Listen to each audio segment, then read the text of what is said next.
Dubaris jala hindi sila deemti waa sila deemti garuu maa sila deemti garuu qoy dubarri maaliif garuu haadha keessa ibseerti qoy natti tofte akka dubarri si badde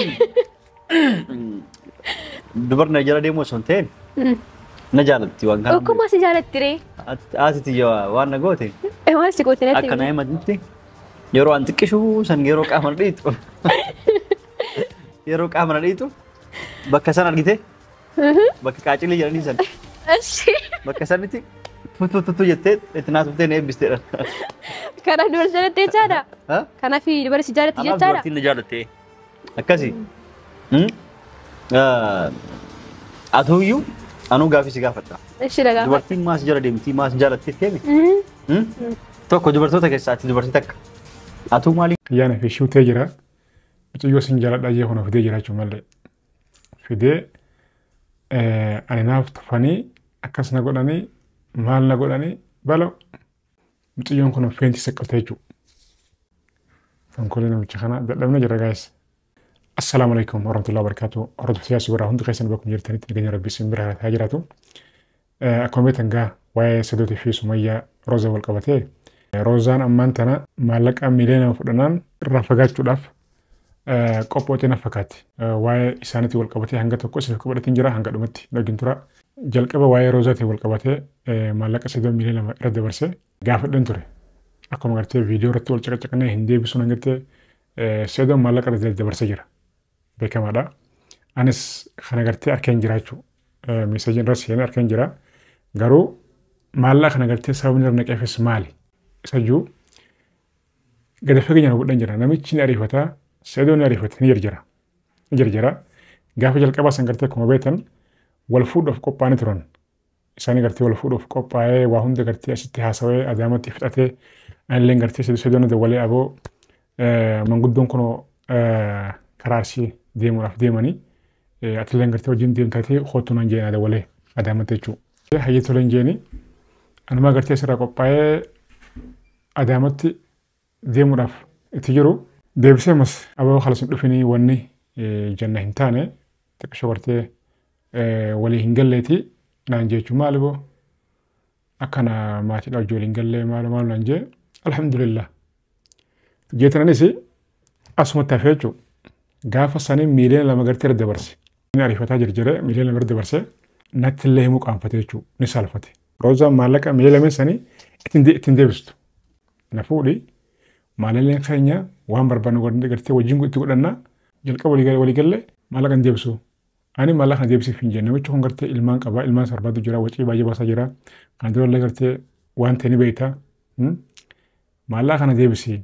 Namni biraallee gartee kan maallaqa irraa qabus jiraachuu mala. Ifillee gartee wacii baay'ee baasaa jira deebisi. Anis maallaqa irraa hin qaba deebisi. Abadan hin deebisu. Maaluma si galche. Maaloo Roozaa ta'a deebadhu taa'e hin ta'u kuni. Anis kadhee maallaqa deebisuu jirti. Yoo gartee kan deebisuu ta'e maallaqa guutuu kan deebisne irraa hubadheen jira. Maallaqa irraa balleesseen jira. Wayiin irraa bibitee jira. Maal langatti akkasiin jirtutti himaatu maalanii gara miliyoonaatii fi 200,000 fi immoo 300 wayii deebee jira. Maali jiru jechuudha. Kalee viidiyoon garteen dura dheengadde isin gadhiisan irratti sossobee achi oofee achi gatteessisee Roozaa gartee anis meebii gartee dhiirti gartee sedoo qofaa miti. Kabiraalleen gartee si dhufuu hin danda'ame bigartee anuu gartee si jaalladhen ture gartee boo'icha kana jibbeetiin gartee si dhiisi maleedha. Anuu meebii si fudhuu hin danda'ati maallaqa namicha kana deebisi obboleessu kadha jechuudha. Nin kadha. Maallaqa gosanii ani maallaqa balleessee hin jiran hangatti. Maallaqa irraa dakkan godheen jira.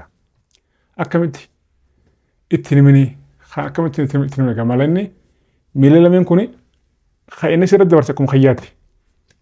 Dirqama maallaqa itti mun qaban jeen ganas. Saniif Roozaan miliyoona 2 sanarraa irristee jirti jechuudha. Amma sidoo maal laan jee maallaqa akaawuntii olii bannee maallaqa isin kophaa baasuun deessuma maal jee ni soba. Ni soba. Saalaffatee akkas jaa. Malee maallaqa isumarratti dabarsee jiru maallaqa. Namni kun ilmaan qabaa. Ilmaan saniif yoo gartee Sumayyaa ijoollee gartee wal arkuu baatanii dura fiidee jalaa baddallee ilmaan saniif jee silaa maallaqa kana gartee isiidhaaf ergee haa ilmaan guddistuu fi Sumayyaa ergee waan guddaadha. Waa'ee maallaqa kana gartee muddee ani gaafannaan deebitee mas boocha gadhiiste. obboleettii bocha maallaqa gartee dirqiin sirraan fuudhu sirraa dirqiin sirraa fuudhuu danda'u kana gartee hawala galleetuma gartee yoo ta'ellee gartee na dabarsita yookaan immoo isaaf deebista malee wanni si bochisu hin jiru inni danda'a boo'icha giddi beebbaa'e gadhiistee hin boo'in kalaas maallaqa sababa sanitti maallaqa hanga gartee irraa irrastilee agarsiiftee jechuudha natti himtee waa'ee maallaqa milee lameenii akkasitti cilee bishaan buutitee ta'uudhaaf jiraachuu meebii gartee hanguma dhaqqabatee hanguma hafee yoo gartee irraa fudhate waan guddaadha sadiyoon kanan jaa badiin isaa malee dhaabbachuudhaan teessu muciyyoo tana laalaa viidiyoo irra laalame muciyyoo tana malee qabeetu kunoo ani duraan naa tuftee duraan gartee maatiin kiyya maazariin xiyyeeffaan naa tufanii maaloodha muciyyoo akkanatti itti guutu jiraachuu muciyyoon akkanatti uwwatti kunoo feentii saqaluu deemti akka kofalti kunoo amma akkanatti araan sana qabachiisee akkana kofalchiisee waa hundi kunoo akkanatti itti haasawa muciyyoon boodoo tunis booda anas ifin ajjeesaa yoonan fuuna ifin saqalaa jechuun sidhaaf hin qabu booda eenyu badii qabare sedoo badii qabaachuu kun warraan tana meediyaarra fideeti akkanatti wajjin waan hin tan wajjin hasaa fuudhee ni bulchaa biyyoo tana gartee akka bilaash hin goone ani tanaan sodaadhaachuu inni maal jaa hawwiidhaan filasiin fuudhaa intaloo yamanii sanis dhaqeetiin gartee fidadhee dhufaa waliigallee jirraa deematiin gartee ni haa godhadhee asitti fidaa jaa wanni kun gaa inuma waan hin taane yoo abadan waanuma hin taane akka nama gartee dhagaarratti bishaan naquuti dhagaarra bishaan naquuti ani anumarraa gadi hin buutu sababni isaa maaliifi inni ammaan tana mirqaanee simmiitiin gartee kana jaa hawwiin tuni sadii afurii fuudhutiin si fayyamee jira isummaan tuni booda gartee hoggaa inni isa harkatti galfattee jechuun kun booda gartee karaa biraa faallataa jechuudha adaba dhoostaatiini asiin bahin jettiini kanaan fedhattiini tunis booda gartee maallaqa as dabarsittiini yaa salaam itti dabarsa booda na bira dhufee akkana jaammas yaa soonoo kanaan tayyaan jaa ayaan garanna danda'a birrii jaan garanna danda'a hayyee rakkadha ifii rakkate na rakkise na rakkisa booda waan hin qabu ituman kanaa jechuudha. Saayidoo gartee yokkatti ilaaltee wajjii ganne haasawaa ilaaltuu nama fayyaa qofa fakkaata. Ayyuun maallaqa irraa walitti qabattee jechuun kutti kun gaafa duraanitis sangaa kutteen jamtuu isaatu itti taphate jechuudha.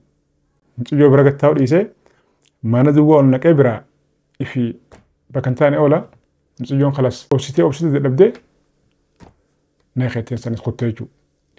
Ammas tana kunoo ammas roozaa haadha boo'icha fuudhee kunoo maallaqa irra dabarsee tunis maallaqa hanga tokko irraa nyaattee fixxee ammas tana fidee jechuudha.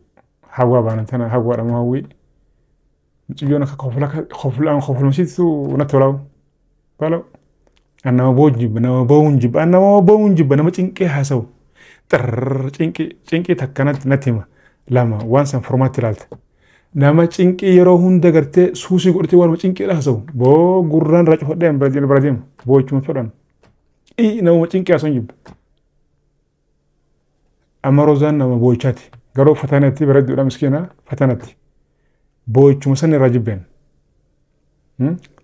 Amma hawwiin tuunii akkana kofaltuu kun akkana faati kofli sidhaa kun gartee booddee boo'icha kan taaniin sodaadha. Hundaafuu haala gartee ammas idoon ammas eegala kuni sirrii mitiin jaanii yoo gartee tasgabbaa'udha. Ani sheeka birallee siin geessa jee sheeka tokkollee himan jira sheen immoo gartee takkaayyoonni gartee ka dhufuu ta'e naaf fidii naan jee qabeetii naaf fidi. Yoo gartee immoo inni dhufne ta'e haala mijeessitii gartee bakkuma inni jirutti dheenaa naan jee inni hin dhufuuti ittuma dheenaan jeen sheekan.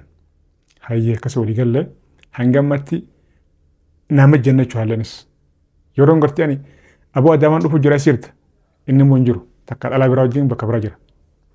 Takka roozaadha wajjin bakka biraa jira takka kun ammoo hayyuu eegalee hawwii eegalee jira akkanatti wal dabra jira jechuudha. Nafas ajaa'iba sumayyaalee miiseejii wayii lama na ergitee deebitee heexe. Hoggaan ilaala jee kan fiigee hoggaan dhufuu heexe. Sumayyaa min nabbar hoggaan jiruun cal. Kanaafuu kanan booda sumayyaa akka jettu hin barbaadu jireenya keenya bakka jaalalaan akka waliin jiran qofadha kan hin barbaadu si yaadee jiraati. Naaf galee Atis anaaf jettee anaaf yaaddee ati miidhamtee si wallaanuun barbaadee achumarra sirra jaalalli na qabeessi jaallette na janaa turteetiin na argatteerta. Si argadheen jira. Na argatteerta. Baggammaddee maaliif jette? Si ajaa'ibsa. Akkuma jecha kan keetii yoo awwaata akkas si gaafadhe yoo an jaalatan ta'e malee waan biraa godhe si farramaayyuu yoo ol jedheetu si laale si farramaan an jedhaa turteetti si amane. Akkuma ati naan jette tan immoo dubartoonni takka illee ni jirti. Sirriidha. Na jaalachuu irraa kan ka'e na amantee na amanuu baatee waan kijibu si'an. Ani durba dhiirri takka harkaan na qabatee hin beekne durba durbummaa qabaa jetti bareedumsa illee hin qabaa na laali jetti waan ati barbaaddu sanis ni qabaa jetti. Wallaahi kijibaan jiru wallaahi kijibaan jiru waan naan jette beekta takka. Jechuun dubartoonni hedduu uuma adda addaa kana uuman uuma adda addaa kana jedhan waan naan jette takka wallaahi na amantee na amanuu baatee wallaahi kijibaan jiru. Inuma waan jette beekta. Haraama sunutti haa ta'u jette. Jaalala nama achi kaa'ee. Dhaabu ka'ee mucoolee maal jette? Haraama sunutti haa ta'u kootuti. Naa wajjin rafi. Yoo durbummaan irraa dhabde natti tufi achuma na dhiiti na biraa deemi jette. Si galee? Yoo immoo durbummaa sa'aatii sanarraa argite yeroo san bilbiltee maatii kiyyatti ni kaana hitee yeroo guyyaa sanarraa mana keetti garaa naan jette. Ofitti amanummaa qabaachuu irraa kan ka'e. Maaliif? Yoo argitee jalqabu ni kaana godhina fuudhaan durba akkas ka'eef taate malaan akkasiin na shawaduu deemti jedha malee nan amanu jettee addeetiin kana goote malee haraama dalaguu barbaaddeetii miti siinu. Sirriidha. Kanaaf si ajaa'ibsa. Isiin akkas jetti tuunni takka takka immoo si ooma hunda jetti ta qabeenya qabdullee immoo waan qabu guutuu maqaa keetis zorsaa jetti. Waa takka sirraan barbaadu anta qabu maqaa keetis si godhana fuudhiidhaa turte. Kun hunduu ka godhaniif dubartiin takka takka. Akkuma atuu waan isa jaallate jennaan akkuma argite anu bultii tiyya jabeeffatuuf jaartii tiyyaa fi ilmaan tiyya deeffatuuf waggaa tokko ol dhamee jala fiigaa jira. Namni kun jaartii takka yoo fuudhe ilmaan takka yoo irraa dhalche nama dhiisee olii gadi taaniif fiiguu miti. Nama bultiif ta'u ilmaan ofiif jaalataa jaartii ofiif jaalataa jedhaniitiin maal qaba osoo ana ta'e jaarsi akkana osoo ta'e ilmaan isaatiif abbaa nagayaatii maali jecha. Yaada akkasii akkuma ati yaadde sanitti isaanillee yaadaniitu waan na jaalatanii yookaan immoo illikima sumayyaan na godhaa jirtu mucoon takka akkamitti gama sanii dhufte akkamitti mucaa keenya yookaan seedi keenya akkanitti gootii kama jedhu morkuma isii waan isiin jedhu kun isaan aarseetumaan morkuma illikimaaf jecha natti heerumuu fa'aa akka barbaadan fa'aa. Jaalala sun ta'an illiidha jechaadha. Jaalallis illikima sanii dhufti si galee takka akkasilleedha waluma keessa jirti. Ati illikisi fide moo jaalala? Jaalala. Akkam si goggootime? Jaalala akkam qabee hoo jaalala takka? Ana moo? Duraan na qabe dagadhee nama. Ani immoo daganne dhiyootti na qabe kaa godhu. Kanaafuu hin daganne jaalala akkam na godhu beektaa? Alaa sitti mun danda'a. Akkatti yeroo himtu jaalala inni himamu si jama gonkumaa. Inni himamu? Maaliif? Bakka ulfaataadha baay'ee. Agam ulfaata. Alaa agam akka ulfaatu iyyuu akkas jechuullee hin dandeessu. Akkasiiti? Amma Mucayyoo kanatti ulu jiraachuu mucayyoo ulee mucayyoo kanatti yaa booda hoggaa saqqalsiise akkam godhu deema bala an keessan jiru gaayis dhugumatti haye mucayyoon kun mala duruu akkatti herregette laal kana jette kalas kana jette hono ay miskiin ay seedo hojii kan nyaadhu an hundaafuu waan hin qabu yoo gartee naaf mijate waan tokko ni yaala. Sedang gartee migiyoon gartee yoo kafuudhu ta'e dhibbaan dhibbatti yoo gartee dhugumaan kafuudhu ta'e wajjin ta'an haasawa. Egaa isarraallee martanii nin baraachuu. Isilee nin gaafadha waanuma gartee isii sababa gartee isa bira dhuftee gartee isa wal barte dhugumaan moo itti heerumuu deemta moo mootillee gartee haajaa wayitu dhufte moo akkami. Jaalalli akkamsi godhaannaan gartee akkuma hunda na godhattiis moo maal jettee jaalalli hundaafuu ani gaafadha waan jiru gartee gaafadhee hordofee isin biraan hingaa yoo gartee nama gite jechuudha. Inni nu gartee amma hin taa'u meebi gartee ishee fudhateetu kun leengadda as finfinnee wajjin jiranii hin beekne waan haa godhatee fi waa kanatti wajjin deeman hin beekne almuhimni garraachuu waan jiru hordofee isin biraan hingaa waan baay'eellee maasa'uun gaarii miti bira deemee hordofee waan jiru isin biraan hingaa dhagaan naaf tura inshaallah rabbi khairaa godhu isinis du'aa godha hin abaarina. Sumayyaallee gartee hin abaarinaadha. Haadha lamaaniiti haqa jaarsaaf jaartii rabbi tokko qofa qabeeku bar waan baay'ee soonne waan baay'ee laqanne abaarre waan hundi jenna jira namichi kunis hagartee eegee micciramte eegee silaa kana sibiila ogusanii gartee huddu kanaa moo kan godhan gaayis astaghfirullah alazim hundaa fooq iyaarsa yarta rabbi qabeeku itti madhiisu gaarii osoo abaaruun taane jechuudha akkasii yoo isii abaarre kunis haaddaati yoommoo afaan irraa wallaan gaayis nagaan tura gaayis assalaamu alaikum Sumayyaan hedduu si marachaa jirti maraatuu deemtaa uffata darbitee karaa gubbaa fiiguu deemtaa ati mataan keetu amma fayyaa hin qabdu kanaafuu doktora si barbaachisaa yaalamuu si barbaachisaa ani akka dubartoota biraa qabeenya si barbaadee mallaqa si barbaadee akka ati waan gootu barbaadee osoo hin taane miidhama kan kee kan argee situ garaan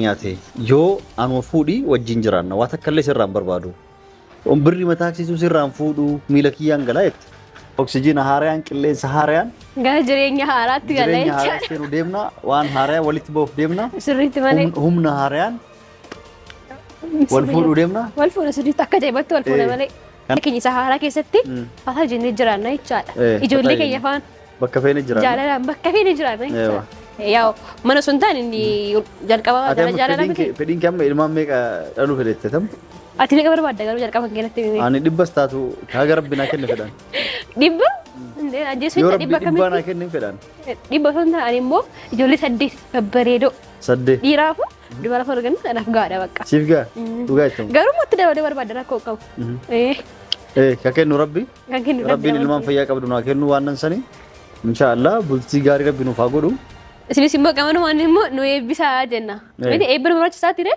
Kanaafuu nu eebbisaa anaaf sa'idoo akka jireenya gaarii jiraannu akka immoo dubarri gargaarta akka nu jeeqneef illee jedha kunaan yeroo baay'ee dubarri sa'idoo jala hin badduudhaa fi kanaaf garuu kanaan booda jechaadha sa'idoo. Ana malee dubartii biraa yoo ilaalte illee dhugaa rabbii sin ajjeesa.